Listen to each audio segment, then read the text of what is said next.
Alright guys, today is the day we're going to pair up our snakes. Breeding season for ball pythons is starting today. And today is November 1st. And pretty much across the board, all ball python breeders will pair up their snakes on November 1st. Some will breed a little bit early. As a matter of fact, last year I started the beginning of October and I had a jump on everyone else. And this year I kind of waited another month to kind of catch up, and then I'm kind of following suit with everybody else, and it gave me some time to put a few more rats into my females and to fatten them up a little bit more before the ball python breeding season has started. So I kind of want to show you today how I pair everything up and how I scheduled everything. So just to recap what we did, a few videos ago we went through all the males and kind of took an inventory of the males. Then on another video we went through all the females, and I kind of figured out which females were in a good enough body condition, had enough rodents in them, were the proper weight, and were ready to breed this year. And then basically on my very last couple videos we did some feedings, and you really want to feed heavily, and that's one of the triggers to breeding is you start feeding on a regular basis, and make sure the snakes have enough food, and that's kind of the trigger. You don't want to take a break when you're feeding, and you want to feed on a regular schedule and don't stop. So at the beginning of the whole pairing, what I did is I sat down and I really put some thought behind what I wanted to pair up and what babies I had last year and what I kind of wanted to produce this next year and what was available. So a lot of people will ask, well, you know, which snakes should I pair up? And it's kind of a short-term question when people ask that. And a lot of times they're new into ball pythons and they invested in a bunch of snakes and it's the first time pairing up. Well, let me tell you, it's a lot more complicated than that. It's almost like a chess game. So I'm thinking, what did I pair up last year? What do I want to pair up this year? What's going to be ready next year to pair up? And even the following year and the following year, and it's kind of so on and so forth down the road. So you got to remember, what you pair up this year, next year is a completely different game. You can pair up completely different snakes. And for example, I paired up my bamboo with my pastel calico, and I got a pastel calico bamboo holdback out of it. And now I probably don't want to pair that bamboo with that pastel calico female, because I already got the crown jewel from that pairing. So what I want to do is move to the next pairing and pair something else with the bamboo, if I have enough snakes. And then what I want to do is take that, once that pastel calico bamboo grows up to a certain size, a few years down the road, since it's a female, it's 3 years, then I'll use that in my breeding and kind of replace some of the straight genes as I go. So this year I have a lot of normals, some pastels, some lemon blasts, so a pinstripe, a lot of females that are kind of low end, and I'm still trying to climb, and trying to get more genes mixed together, some higher end genetics, and every year you climb a little more, and you either expand or you get rid of some of your snakes. And I would say in about 3 years, I'm going to start probably replacing some of my females that are the normals, the pastels, the lemon blasts, and replace it with, some more of the, the pieds and the clowns and the multi-gene bamboo calico pastel stuff and some of my desert ghost stuff, and kind of keep advancing my collection that way. So it's almost like some of these projects you're thinking like 10 years down the road, what am I going to pair up? And if I pair something up this year, I'm not necessarily pairing up the same pair of snakes maybe forever, because you basically replace and upgrade and improve. So I kind of wanted to show you how I started this year, and what I did is I made a list of all my males and all my females. So I have 8 males and I have 15 females. And last year it was a little off for me last year because it was my first year breeding, and I kind of set a strict schedule as far as the calendar. And the problem is sometimes I'd have snakes that were like stuck in a copulation. They were locked together mating, and it would put them off a day or two, and it would throw the whole schedule off. So this year, I'm taking more of a simplistic approach. And I'll show you what I did. And last year I had a whole schedule that was really complicated. This year I made it really simple. So I sat down and I figured what I was going to pair from my initial pairing here. And then I made this schedule. And in the schedule, what I did is I put all my females on the left. So I have 15 females. And then across the top, I'm on a 10-day schedule. So I have 10 days across the top, so I have 6 days of breeding. And some of my snakes, some of my males, I paired with 3 females, like my desert ghost. So I'll pair my desert ghost here for 2 days, and then with this female for 2 days, and then with this female for 2 days. And some of them I paired with just 2 snakes, like my albino pied. I'll pair with, for 3 days, I'll put it with my pinstripe. And then over here for 3 days, I want to put my albino pied with my clown. And some I just paired for 1 day. So my spider pied with the head caramel, it's going to be in there for 6 straight days. And then after 6 days, I'm going to feed on the 7th day. And then I'm going to give 3 days rest. And last year, what I was doing, I kind of set it up to where I was doing 5 days on and 2 days off, kind of like a regular scheduled work week. And the problem is if you separate on a Friday, feed on a Saturday, and just take 1 day off, by the time you put your snakes, start pairing them up again on Monday, I found a lot of snakes will regurgitate, and they don't like jumping right into mating that soon after feeding. So this time I'm going to give them a few more days off. Towards the end of the year I started giving more days off. And then last year on the schedule, instead of just doing 1 through 10 as far as the days, I put dates on there. And it got really confusing because sometimes, I'd go on vacation or I had to take a day off or I wasn't feeling good. And the whole thing would get out of whack, and I ended up just not really looking at the dates. So this time I'm going through 1 through 10, and if things get pushed off, basically I just push it on down the road a little bit more. And what I did for this is I printed out 15 pages, so 15 of the same exact thing for 10 days, and that's exactly 5 months. And what I'll do after 5 months is I'll either separate them at that point, and I found last year after 5 months I had a lot of females starting to ovulate, and if they ovulate, which means they swell up, that's when the eggs inside the female become fertilized, and it doesn't, pairing them up after that doesn't do any good, because after they're fertilized, they're either fertilized or they're slugs after they ovulate. So when they ovulate, I take them out of the rotation, I'll go back to my schedule and I'll change it, and I'll keep those males in longer with other females.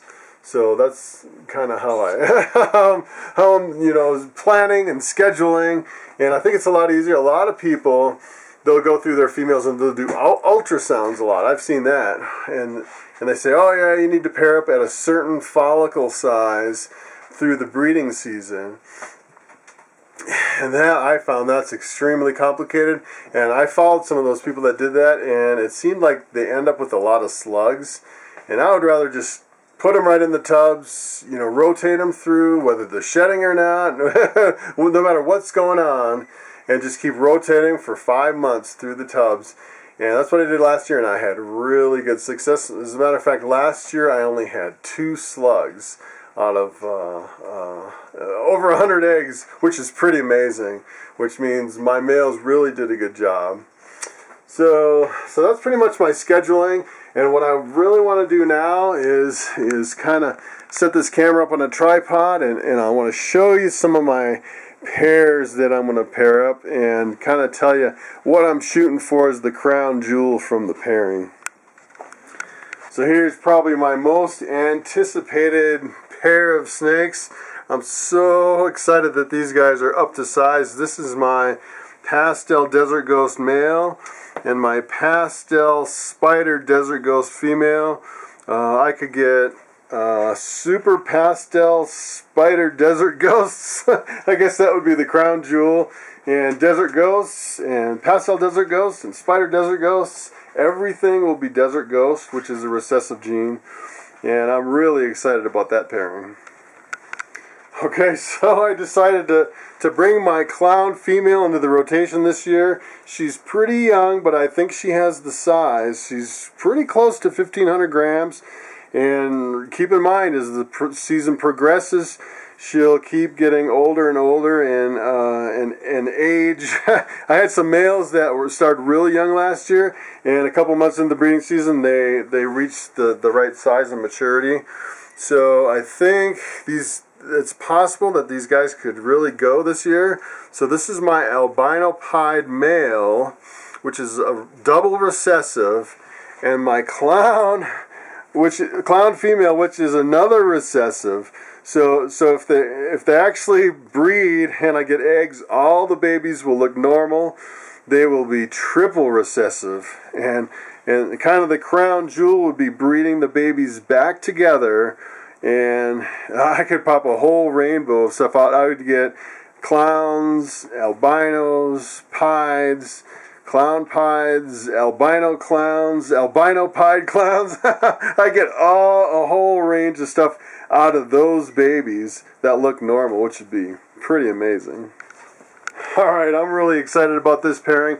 This is my pied female, and I paired her up last year with my albino pied male, and she didn't go. So she's definitely got some good size for this year. I think she definitely could lay a nice big clutch of eggs. And this is my Coral Glow 100% het pied male. So you know what I'm hoping for. I am hoping for Coral Glow pieds out of that mix. Alright guys, take a look at this pair. This one taken off here on the side. This is my scaleless head male, and I'm going to breed him to this big lesser female. We think she might be het for ghost because she's really light, and the ghost kind of washes everything out, but we think maybe one copy of the gene lightens it a little bit. It just could be a lighter example of the lesser gene. But you know what I'm shooting for on this one? I'm definitely shooting for a scaleless head lesser to move my scaleless head project along even further. Okay, so you might be wondering how my schedule works and what kind of daily labor is required. So what I do is I look at my schedule, and every day I go down the list and I make sure that usually on the first day is the most work. It's not really a lot of work. So what I do is I look at my pastel pinstripe female and the pastel desert ghost male. So the pastel pinstripe female number 1, and that is, let's see, pastel pinstripe female number 1. That is this one. And what I like to do, this is the one we think has a little bit of a giant gene, and if you can tell, it's really, really dry in here. And what I'll do is I'll go through and I'll change the water, and I'll spray down the substrate, and I'll make sure there's a lot of humidity in here before I put in the male. And what I like to do is I like to spray the female, and it kind of snaps her out of whatever kind of mood she's in. If they're in a feeding mode, it'll snap them out of it. And I spray the substrate real good, and then once I put the male in, I spray him too. Okay, so for this coconut husk, if it really gets this dry to where it's just dry to the bone and it's really light, what I like to do is I like to use my little pump up sprayer here and really kind of work it in all the way to the bottom. Because really, if you just spray it on top and then kind of check it, it's really dry underneath. And you almost have to go through the layers to really get it down. If it still has quite a bit of moisture on the bottom, usually I just spray it on the top. Otherwise, if it's really dry like this, I really like to work it down and get it down pretty deep, especially back on the back. I try not to work it down around the snake too much because you might get bit, but especially around the front, you really want to give it a good soak. And I've actually tried pouring water on it, and it seems like it tends to mold. Okay, so here's my very first introduction of a male to a female, and what I'll do is I'll just kind of give her a little squirt and spray her down, get her in the right mood. And then I like to put the male right on top, really, and then kind of give him another little spritz to kind of get him in the mood. And so that's my pastel Desert Ghost male with my Lemon Blast female. You know what I'm shooting for in this one? I'm shooting for the Lemon Blast or the Super Blast, which would be the Super Pastel Pinstripe. It'll be het for Desert Ghost. I'll have to take the babies, breed the babies back, and I'm hoping for Lemon Blast or Super Blast Desert Ghost, which would be pretty amazing. Of course, it's generations down the road in order to get that, but that's the end game. So the spraying of the substrate and changing the water, that's pretty much just a daily thing. And I went through half my snakes the other day. I just need to go through the other half. And I always make sure, you know, when I'm pairing up, to spray a little extra to kind of snap them out of the mood. And some people say spritzing them with a little water when you pair them up puts them in the mood. And I think it breaks whatever mood they're in. If they're kind of in a grumpy shedding mood, or you know, if they're in a feeding mode, it'll kind of snap them out of it. And to me, it almost seems like they both go into kind of a flight mode where they're kind of running away, and then they kind of realize they're both together, and I think, you know, they kind of switch into a breeding mode. I think it's good to start them out both in the same kind of snake handling snake. There's different modes for snakes. I guess I call them modes. You know, there's the feeding mode, the flight mode, the handling mode, and hopefully now the breeding mode. So that's pretty much it. And as far as the schedule, every day I come in here and I'll go down the schedule. The first day is the hardest because I have to pair up all my males, and then the second day, you know, most of them are already in there for 2 days, and then some for 3, some for 5, and then throughout the week, all you do is, you know, go on day 1, move a couple males around, and then just check the list, and that's it. And then the further you get into the breeding season, the more these females start developing eggs, and they'll go off of feed, and pretty soon it's so easy. You don't even feed them anymore. They don't go to the bathroom because they're not eating. Then they're just full of eggs, and all you're doing is pretty much swapping males. And you get into the breeding season, the maintenance is really easy, and it's really the easiest time of the year once you get into the middle of the breeding season. So I just thought I'd share how I go through pairing up my snakes and the logic behind it and kind of the technique. So thanks for watching. I will see you next time.